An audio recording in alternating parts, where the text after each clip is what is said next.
Valentine day. Thank you. এই তো এসে গেছি হ্যাপি ভ্যালেন্টাইন ডের সন্ধেবেলার একটা ভ্যালেন্টাইন ব্লগ নিয়ে। দেখছো কি সুন্দর সুন্দর গোলাপ। চলে এসছি ওই গাছওয়ালার বাড়িটা। এই না, এটা ধরো। নুব মিনি এইটুকু অব্দি এনেছে, এটাই যথেষ্ট। এরপরে আর কিছু জানে না, বুঝলি? তারপর এটা চেপো।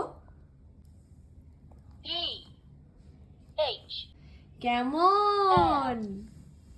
হ্যাঁ, কেমন হচ্ছে?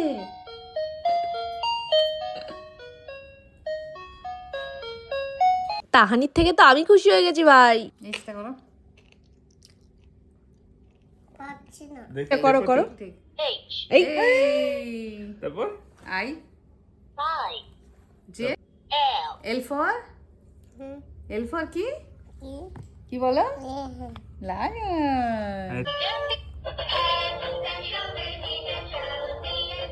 ভালোবাসার দিনে একটা ভালোবাসার কাপে করে চা খেতে দিল বেনুদি। দুজনে মিলে তো হেব্বি মেতে গেছে, আমাকে আর পাত্তা পাত্তা দেয় না। যাই হোক, 2 বছর পরের এই মোমেন্ট, আমরা একটু ভালোবাসা দেখি, একটু চা খেয়ে নিলাম একসাথে। এটা একটা রিডিং বুক, মিউজিক আছে এটাতে। প্রত্যেকটা পাতায় প্রতিটা জিনিসে মিউজিক আছে। কি চা বানাবে তানু? র চা না দুধ চা? খাবার বানাবো। খাবার বানাবে, ঠিক।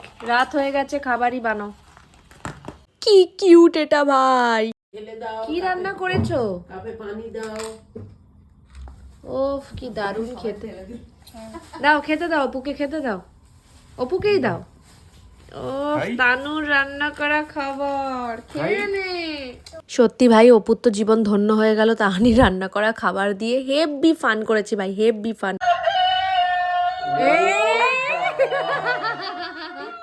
যাচ্ছে ধরবে না। এখন আর অত ভিড় ভাড় হই হট্টগোলের মধ্যে ভাল লাগে না। বয়স হচ্ছে তো, তাই ফ্যামিলি গ্যাদারিং, ফ্যামিলি টাইম, এইটাই বেশি এনজয় করি এখন। তো সবাইকে বাই বাই করে তাহানি চললো ঘুমাতে। এর মধ্যে দেখো কি হচ্ছে। এই কে ঢুকে গেল? এই এই কে ঢুকে গেল মশারিতে?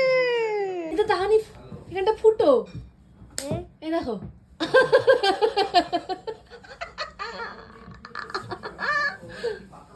এটা কি হয়ে গেল? তাহানিকে বাই বাই করে দিয়ে আমরা চলে গেলাম খেতে।